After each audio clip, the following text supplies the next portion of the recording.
আমাদের প্রাথমিক অবস্থা থেকে ভুল পদক্ষেপে আছি।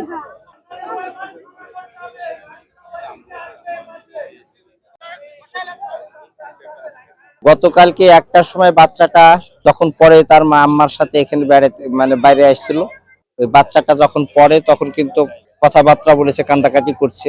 লাস্ট পর্যায়ে তখন থেকে যেভাবে এই ফায়ার সার্ভিস যে কার্য পরিচালনা করছে আর যেভাবে কার্যক্রম হচ্ছে, আসলে এভাবে কিন্তু বাচ্চাটা উদ্ধার করা সম্ভব না। আমি তো মনে করছি এটা সম্পূর্ণ ভুল ধারণা যাচ্ছে।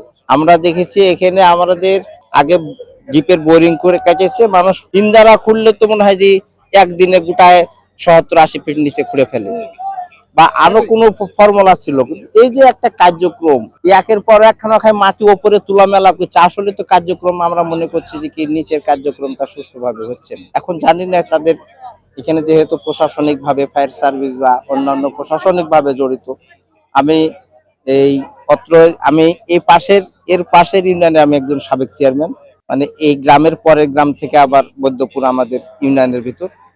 আমি যতটুকু জানি এখানে আমাদের প্রাথমিক অবস্থা থেকে ভুল পদক্ষেপে আছি। এখন পর্যন্ত যেহেতু আমাদের উদ্ধার কার্যক্রমে আমরা কোনো ভালো দিকটা দেখছি না। আমি 40 ফিট নিচে থেকে পানি উদ্ধার পরিষ্কার করেছি।